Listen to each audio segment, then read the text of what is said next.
Tenemos ahora en el estudio a Norberto Ruiz Lima, teniente coronel del Ejército, filólogo, literato y responsable de comunicación del Ejército de Tierra. Norberto Ruiz Lima nació en Sanlúcar de Barrameda en los años 60, no digamos cuándo exactamente. Es militar del Ejército de Tierra con el grado de teniente coronel, como decíamos. Ha participado en numerosas misiones en el extranjero con Naciones Unidas, la OTAN y la Unión Europea. Es también licenciado en Filología Española y desde 2013 es director del periódico Tierra que edita el Ejército. Además de ejercer la dirección, escribe artículos relacionados con la vida de los soldados españoles.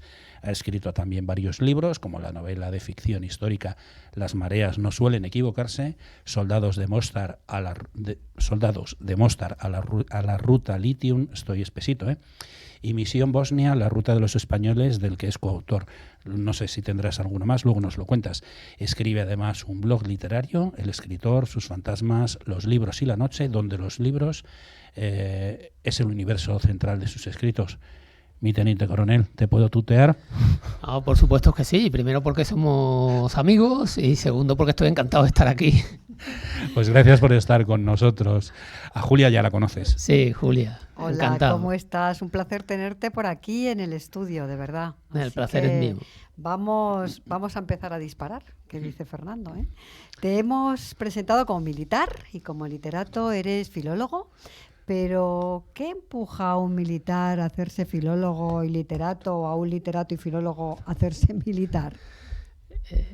La verdad es que yo siempre tenía una vocación de que me gustaba escribir, pero estaba equivocado porque lo que me gustaba era leer. Y entonces sí que tuve mis dudas si coger ciencias o coger letras, como todos. Cuando acabamos el bachiller, todo el mundo tiene esas dudas. Y mi idea inicial era estudiar náutica, porque toda mi familia es marino mercante. Uno de los libros que yo tengo publicados se llama La máquina del mundo y es sobre mi bisabuelo, que era marino mercante y práctico. Terminó de práctico en la barra del Guadalquivir y luego, bueno, durante el alzamiento también tuvo una actuación, digamos, destacada para el bando que él defendía, y eso aparece en el libro de Las mareas no suelen equivocarse, que mezcla la ficción y la realidad. Pero cuando alguien me pregunta todo esto, ¿qué parte es verdad y qué parte es ficción? No me gusta diferenciarlo, porque al final en la mente del escritor la ficción se convierte en realidad y la realidad se convierte en ficción. Entonces se entrecruzan, ¿no? Se entrecruzan con toda naturalidad, además, y si no lo hace malo ya no sería un libro de literatura, ¿no? Digamos, entre comillas, arte, ¿no? Sería otra cosa. Pero intenté estudiar náutica. Mi padre había estado navegando por ahí, por todos lados, durante mucho tiempo. La verdad es que nunca lo veíamos en casa, ni en mi familia. Los hombres de la casa todos eran marinos mercantes. Y me dice, joder, Norberto, marino mercante, esa es una profesión dura, tú haz lo que quieras, tú sabes que yo no tengo, te ayudo, pero yo no te aconsejaría. Y como mi padre tenía una personalidad fuerte, pues claro, tenía uno que seguir sus consejos. Así que decidí no ir a estudiar náutica y ser marino mercante, y cuando acabé la selectividad pues dije, pues bueno, ¿qué hago que pueda hacer algo de aventuras y tal, que no tenga que navegar muy lejos y tal? Pues digo, me voy a ir a la Academia General Militar, y entonces me fui a la Academia General Militar. Yo estudié ciencias puras, pero siempre me había quedado las ganas de estudiar letras, y entonces cuando salí de la academia tuve 4 o 5 años que andaba muy liado y no pude, pero luego cuando tuve una oportunidad me matriculé en Filología Española y me dediqué a lo que me gustaba. Siempre he leído y yo creo que es un buen deporte. Sí, perdona, Fernando, digo que al final las letras te atraparon. Digo que muy llamativo que no te hicieras marino mercante para no estar perdido por el mundo, y vas y te haces militar y te vas a todas las misiones por ahí. Sí, pero ten en cuenta que yo ingreso en la Academia General Militar en el año 1985 y nadie en 1985 se le ocurría que un militar español pudiera estar en Bosnia, en Kosovo, en Mali, en Líbano, en República Centroafricana, en Afganistán, en Irak. A nadie se le pasaba eso por la cabeza, ¿no? Había unas misiones que seguimos manteniéndolas, nuestras misiones constitucionales, pero bueno, tenemos otras muchas y donde nos mandan, vamos. Vamos a seguir hablando de literatura, de tu blog, de tus libros, porque ellos nos van a llevar al ámbito militar en el que trabajas día a día. Hemos hablado del diario Tierra que diriges. ¿Qué es este diario? ¿Qué contáis en él? Bueno, el periódico Tierra, lo que se trata es de comunicar e informar. Hay dos comunicaciones, la comunicación interna y la comunicación externa. Y el diario Tierra, lo que es el periódico en papel, hace las funciones de comunicación interna en papel y en intranet. Y luego tenemos un digital que la verdad es que es muy leído, porque a la gente, aparte de que estamos de moda, sobre todo este año, desgraciadamente, y digo desgraciadamente porque hemos tenido que actuar en la Operación Balmis, en Filomena, ahora con el tema de Afganistán, que también hemos estado ahí, y bueno, nos dedicamos a que se nos conozcan, y sobre todo tenemos un lema en el periódico y en todo el ejército, que es contar la verdad. Nosotros queremos contar la verdad de lo que hacemos, de cuando estamos en montaña y hace 20 grados bajo cero. Queremos que la gente sepa cómo se siente un soldado a 20 grados bajo cero, que cuando está un soldado en Mali a 50 sobre cero, queremos que sienta lo que son 50 sobre cero, con 2 millones de mosquitos rodeándole la cara. Y de eso se trata, ¿no? De contar estas historias, y luego de tener al día a nuestro personal, pues de todo, de material, todo lo que engloba al ejército. Y la verdad que es un trabajo que para mí se me apareció la Virgen cuando un viejo coronel, Jorge Bonal, bueno, no es tan viejo, a ver si me va a decir que... Sí, hay que tener un poco de cuidado con eso. Un viejo amigo. Un viejo amigo, y el coronel Mejía decidieron que yo podía ser el director del periódico Tierra. Ellos decían que me eligieron por idóneo, y yo siempre les digo que me eligieron porque no tenían a otro. Así que... Pero bueno, como son buena gente... Pero bueno, al final estás ahí encantado de la vida porque se te ve tan contento. Sí, porque hay unas historias que de verdad la gente debe conocerlas, debe conocer historias. Luego hablaremos de ellas. Uh-huh. Yo hablaba Fernando de que tienes un blog literario, que se llama El escritor, sus fantasmas, los libros y la noche. Sí, bueno, el blog empezó pues como todo, empiezan todos los blogs, ¿no? Yo leía libros y tomo muchas anotaciones porque leo de esa manera. Y tengo muchos cuadernitos, molesquines y cuadernitos en casa que iba escribiendo, hasta que un día dije, bueno, como esto se va a perder, estos cuadernitos se perderán en una de las múltiples mudanzas que he tenido, ¿no? Algún día se perderá, como se me han perdido muchas cosas, pues lo voy a poner en tipo blog y voy a ver cómo va funcionando. Y El escritor, sus fantasmas, los libros y la noche, el título viene del escritor y sus fantasmas, es un ensayo, un libro de ensayos de Ernesto Sábato, donde maneja tanto la literatura como el escritor y el proceso de escritura. Los ensayos de Sábato hay que tomárselo con tranquilidad porque no son precisamente libros de autoayuda, no. Me gusta. Si estás un poco deprimido, mejor no leerlo. Me gusta el título de tu blog porque es cortito como nuestro programa, como el título de nuestro programa. ¿Verdad, Julia? Sí, cortito, vamos, venga. Si quieres, añadimos algo más. ¿Es crítica literaria? ¿Haces comentarios sobre los libros que lees? ¿Haces recomendaciones? Recomendaciones no como tal, pero son textos literarios que tampoco son una crítica, es lo que yo siento o lo que yo veo cuando leo un libro. Es decir, si un personaje me dice algo, pues esa entrada del blog es un comentario entre lo que él me cuenta y lo que yo le cuento a él, por ejemplo. No existe una crítica como tal, sino es una manera de leer los libros. Cada uno tiene una, y no existe un único libro, existen un libro por cada lector, porque los lectores leen con la tradición que tienen, con lo que han leído antes y con lo que han vivido, claro. No... Bueno, es que he utilizado mal el término. Los críticos literarios son los que no son capaces de escribir un libro. Haces algunos. Comentarios literarios, ¿no? Digamos. Sí, como decía Antonio Gala decía, yo si encuentro un buen crítico literario y que yo conecte con él, desde luego le pongo un piso. No, pues yo no llegaría a ponerle un piso, pero hombre, me caería bien y a comer iríamos juntos, claro que sí.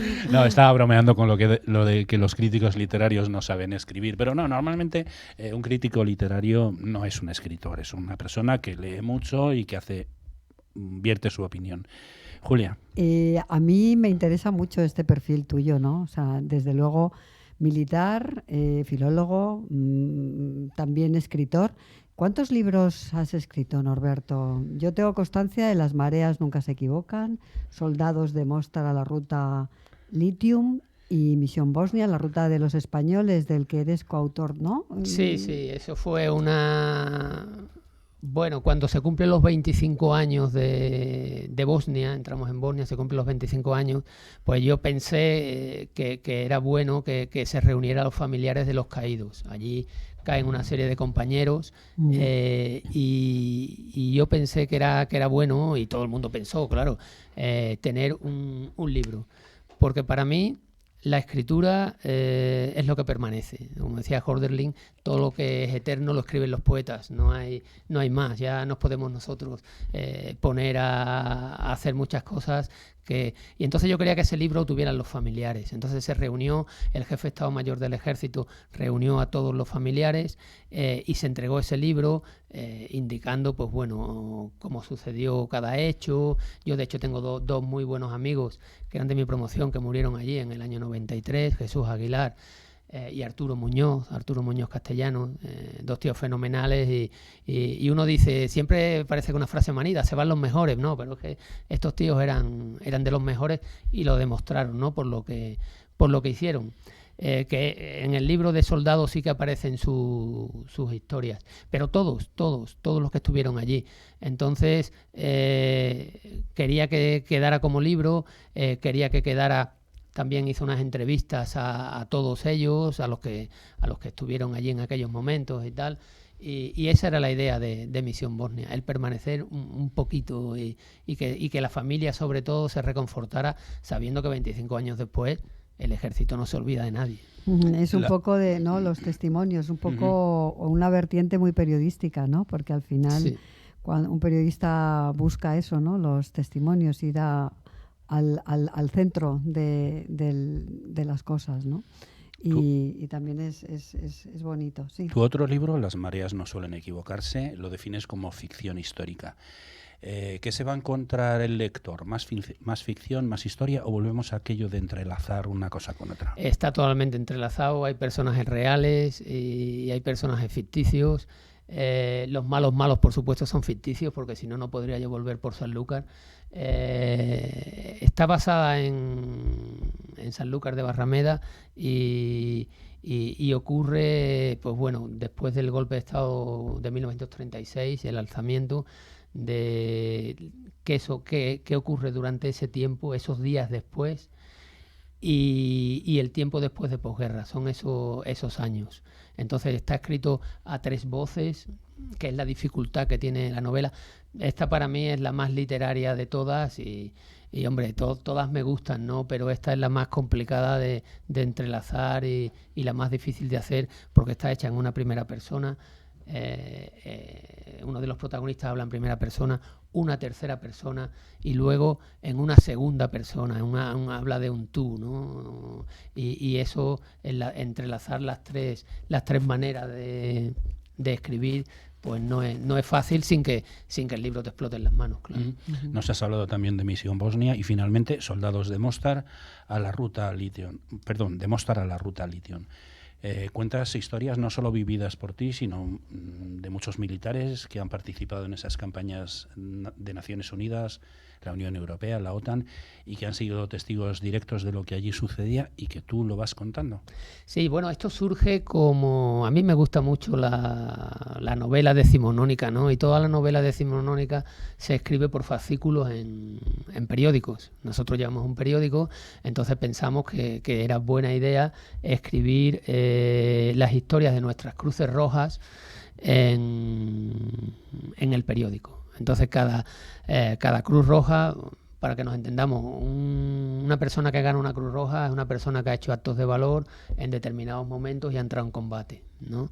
Entonces, son hechos de armas, por supuesto, y eso queríamos ir recopilando las historias de nuestras Cruces Rojas, precisamente por eso, para que no se olvide nada, ¿no? Y no estuviera solo en el papel, sino también lo tenemos en digital, en el periódico, y lo que se trata es de ver qué sentían. Hemos hablado con ellos, hemos estado en los sitios, porque lógicamente casi todos los militares de hoy día tienen muchas misiones en las espaldas, porque bueno, hay relevos cada 6 meses y llevamos pues desde el año 92 formando unidad yendo a misiones, que han pasado desde el 92 hasta aquí, pues han pasado bastantes años.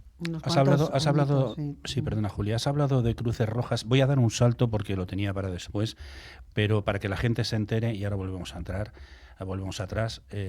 Vamos a hablar de esas condecoraciones, porque es el reconocimiento al buen hacer y a la valentía de los soldados, y de las que tú tienes unas cuantas. Antiguamente había condecoraciones... No, yo Cruces Rojas no tengo. No, iba a decir en tiempos de guerra y en tiempos de paz. Decía condecoraciones. Las de tiempos de guerra desaparecieron al desaparecer las guerras declaradas, y en sustitución de ellas, y dado que hay situaciones que, aunque no sean de guerra abierta, sí implican conflicto armado, se sustituyeron por otras condecoraciones, como la Cruz al Mérito Militar con distintivo azul o con distintivo rojo que comentabas. ¿Qué diferencia hay entre una y otra? La diferencia es en el momento que sea. Inicialmente las Cruces Rojas se daban en tiempos de guerra. ¿Qué ocurría? Que nosotros íbamos a misiones a partir del año 92, 90, se empieza a ir a misiones en los 90, y no se dan, y hay acciones de combate, y ahí muere gente haciendo actos de valor y hechos de valor, pero no se podían dar Cruces Rojas porque no estaba en la legislación nuestra, la legislación de condecoraciones. Afortunadamente esas historias estaban en los cuarteles, la gente las conocía, la gente las vivía, pero bueno, son hechos que si los leéis, desde luego, que os asombrarán lo que es capaz de hacer nuestros hombres y mujeres en determinadas situaciones. ¿Qué ocurrió? Que yo creo que acertadamente se decidió cambiar la legislación, y a partir de finales de los 90 empiezan a entregarse Cruces Rojas. De hecho, las Cruces Rojas de Bosnia se entregan en el año 2010 o 2012, no recuerdo exactamente. O sea, que tardaron mucho tiempo en entregar esas Cruces Rojas, que eran muy merecidas, por supuesto. Lo que pasa es que no eran en guerra, no estaba calificado como guerra las misiones que nosotros hacíamos. Uh-huh. Volvemos otra vez a tus libros, porque Fernando ha dado un salto... Se ha ido a... Es que como lo ha mencionado, quería dejar claro lo que eran las distintas... Sí, casi al final, pero a mí se me quedaban cosas en el tintero, ¿no? En tus libros de misiones se viven experiencias de combate, como habías comentado, ¿no? Y aquí en el estudio, estas experiencias de combate parece que estaban muy lejanas, pero cuando silban las balas por encima de las cabezas de los soldados... es todo menos lejano. ¿Cómo se viven esos momentos, Norberto?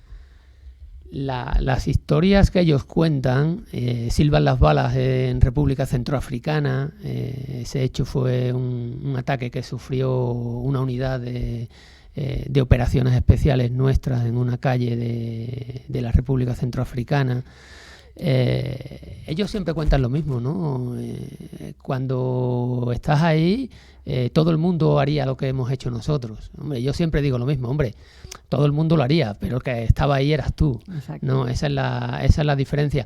Pero sí es cierto que los soldados que van a misión tienen una formación, tienen una preparación, tienen unos trabajos muy específicos. Es decir, el que es tirador de una ametralladora en un Bantac o cualquier otro sabe lo que tiene que hacer, lo que es un tirador de precisión también. Entonces, esa preparación te da muchas actuaciones que son prácticamente instintivas. Entonces saben cómo suena el sonido porque los has escuchado muchas veces en maniobras. Nosotros siempre decimos que el sudor ahorra mucha sangre, y hay que correr mucho en maniobras para luego sepas correr cuando lo necesitas, ¿no? Y sí que bueno, cuando oyes disparos o pues bueno, entras en tensión, pero todos actuaron de una manera fría. Hay un caso ahí del soldado Trejo que me gusta mucho porque nosotros normalmente no estamos solos, pero él sí está solo en una garita en ese momento, ¿no? Porque claro, si estamos aquí los tres y pasa algo, pues bueno, entre los tres pues nos vamos ayudando, ¿no? Pero él sí que está solo y actúa como tiene que actuar, ¿no? Empiezan a dispararle, él coge los cargadores, los coloca, se quita las trinchas para estar más cómodo, y por supuesto lleva el chaleco, el antifragmento y va colocando todo hasta que sabe que cuántos cartuchos le quedan, y él se organiza porque entiende cuánto tiempo pueden tardar en apoyarle. La otra opción era salir corriendo, claro, pero no hizo lo que tenía que hacer, y todos los que salen y los que están ahí, por supuesto, para que te den una Cruz Roja, no, eso no es fácil, eso no es fácil. Hay mucha gente que ha hecho muchas acciones, y no voy a decir que las merecieran, pero desde luego no tienen Cruz Roja, tienen hechos de armas y tienen valor reconocido, que también viene en nuestra hoja de servicio, claro, en la que... A lo largo de estos últimos 20-25 años, el ejército ha estado en muchas misiones en Europa, por ejemplo en Bosnia, Herzegovina o en Kosovo, en África, en Angola, en Mozambique, en República Centroafricana. Son muchas más, sí, pero estoy resumiendo. En Asia, en Afganistán, en Chechenia, incluso en Turquía, no solo para mantener la paz, sino que en 1999 se estuvo para ayudar en el terremoto, y luego en 2015 a 19 para proteger la OTAN las fronteras turcas en la época de la guerra de Siria. Y luego habéis estado... Todavía siguen allí, ¿eh? Sí, allí he tenido la suerte de ir. Te iba a preguntar eso, ¿en qué misiones has estado tú? Cuéntanos esto y dinos qué otras misiones has estado. Bueno, he estado en Bosnia estuve 2 veces, luego Mali, Líbano, primero Líbano, Mali, también he estado en Turquía, y bueno, el periódico también tiene una cosa buena.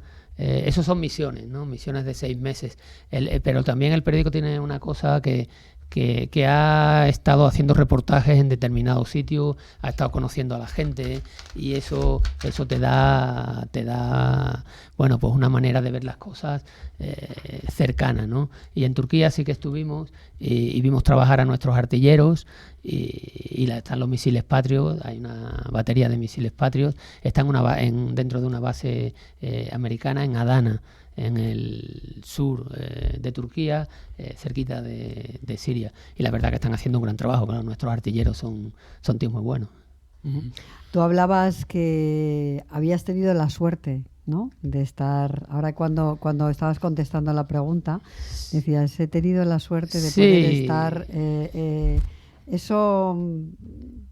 ¿Te hubiese gustado estar en más sitios, en más misiones? Sí, desde ¿Alguna luego misión que sí. que específica en la que te hubiese gustado estar, por lo que sea? Bueno, no hay, yo creo que nosotros no podemos elegir en ese sentido, ¿no? Ya, pero... Bueno, yo creo que una misión, las misiones de Irak y Afganistán han sido las misiones más duras de los últimos tiempos, ¿no? Esas son las grandes misiones. Y si hay que ir, como dice el chiste, si hay que ir se va, ¿no? Y si tenemos que venir los últimos, pues vendremos los últimos, que es lo que siempre hacemos, ¿no? Había una película que decía que el miedo no es una opción. ¿Alguna vez has sentido miedo o has temido por tu vida, o la de los militares que estaban contigo? Yo no me he encontrado nunca en una situación tal como aparecen las Cruces Rojas. Es cierto que en Bosnia he visto pasar trazadoras y eso, pero las veía desde una cierta distancia y nunca tuve esa situación. Bueno, el miedo es bueno porque te hace reaccionar, te mantiene en una tensión que es una tensión que debes tener siempre que esté controlado, claro, siempre que lo tengas. Pero bueno, ya digo que la formación y la preparación te hacen moverte de una manera que si no lo estuvieras, pues ¿Y qué pasa cuando el material no responde, no funciona? Una ametralladora que se atasca, Bueno, un vehículo que se rompe, las balas llegando por todas partes.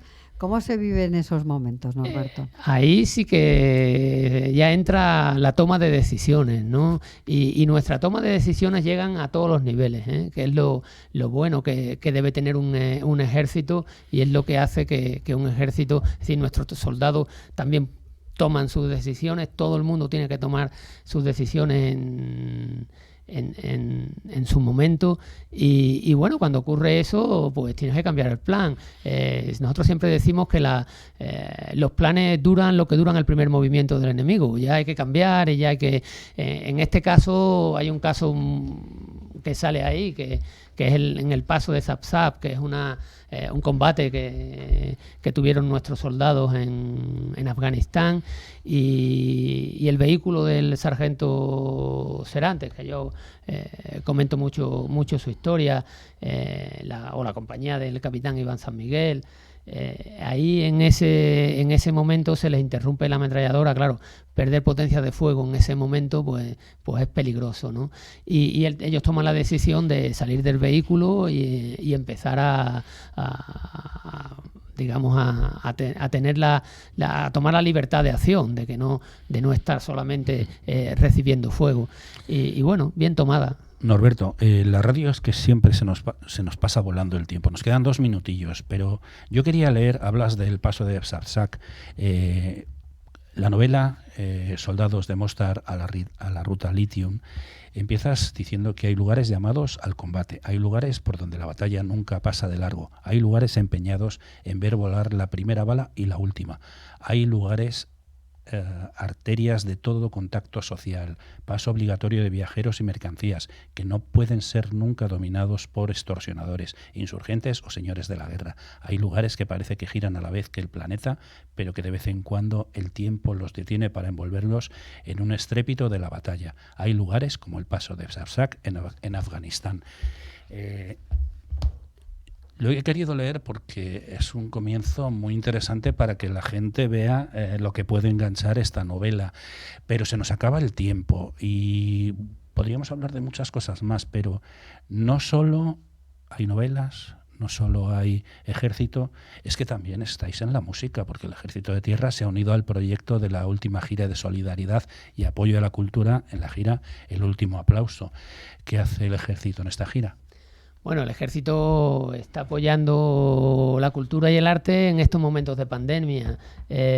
Vimos que efectivamente la cultura, los artistas, los cantantes, los conciertos se estaban anulando, todo estaba cogiendo unos tintes, digamos, un poco oscuros, pues sobre todo para el tema del arte y de la cultura, y bueno, el ejército decidió apoyar y se aprobó este apoyo a la cultura y a la gente de la cultura, a los cantantes, pero también a los músicos, a los técnicos, a los que montan un escenario, y nuestra idea era esa. Surgió este proyecto y desde luego estamos abiertos a muchos otros, porque igual que hemos apoyado, que en televisión el Departamento de Comunicación y Ejército de Tierra apoya a series de televisión, pues como los nuestros, como La Casa de Papel, o como, bueno, donde aparecen militares y vehículos, pues ahí estamos, ahí estamos apoyando, y no tenemos al contrario, creemos que la cultura es lo que nos une, y la cultura también es memoria. Y además, lo voy a decir para que la gente lo sepa, los conciertos los emitís en streaming porque los soldados los ven allí donde están, en misiones, y seguro que lo agradecen mucho. Sí, desde luego que sí. Pues el tiempo se nos ha acabado, mi coronel. Muchas gracias por haber venido a hablar con nosotros en Diario Salir. Anoche tuve un sueño. Pues a mí se me han quedado un montón de preguntas en el tintero, con lo cual te emplazo a que vuelvas, porque quiero que hablemos de otras muchas cosas interesantes que seguro que tienes que contarnos, y lo digo muy en serio, ¿eh? Tengo aquí como 10 preguntas. Sí, es que a mí me ha pasado igual. Se me han quedado en el tintero muchísimas cosas, pero es que es imposible. Yo no sé por qué, pero la gente me dice que hablo mucho, pero No, yo creo que exagera. No es una cuestión de que hables mucho, es de que tienes mucho que contar. Y además eres buen comunicador y lo has contado todo muy, muy, muy conciso. Nos has acercado a muchos puntos, muchas aristas que no desconocíamos. Yo te iba a decir, que lo hemos comentado alguna vez, brevemente, que yo cuando hice la mili, pues odiaba el ejército porque me parecía que estábamos allí perdiendo el tiempo. De hecho, yo tiré 25 tiros en el campamento, y un día me montaron en un coche, en un autobús lleno de militares, me dieron una Z, una metralleta corta que no había disparado en mi vida, y me dijeron, ¡hala!, a ir de escolta. Y entonces aquello me parecía surrealista, pero desde hace ya muchos años, tengo que decir que estoy muy orgulloso del Ejército y de las Fuerzas Armadas españolas. Hombre, y de la última misión en Afganistán, pues tampoco hay que estarlo, ¿no? Pero bueno. Sí, la verdad es que sí, hombre, yo creo que tenemos un ejército, sobre todo a nivel de personas, a nivel personal, es un ejército moderno, un ejército muy preparado, y la verdad que en eso estamos, y es fácil. Yo estoy en el departamento de comunicación y siempre digo lo mismo, es que cuando tú tienes este producto, tienes estas acciones y tienes estos hechos, es fácil venderlo y comunicarlo, claro que sí. Y además es un ejército que a mí me llega, o sea, que es un ejército con corazón. Pero es que además se nos han quedado en el tintero cosas como la UME, Bueno. Ya. Tienes que volver. Muchísimas gracias. Vuelvo cuando queráis, yo estoy encantado, y muchas gracias, Julia, muchas gracias, Fernando, encantado de estar aquí, y sigue, ya paro de hablar. No, es que se nos acaba el tiempo. No es por ti, es por nosotros, porque tenemos un horario. Así que muchísimas gracias, Norberto Ruiz Lima, por haber estado con nosotros en el programa. Muchas gracias.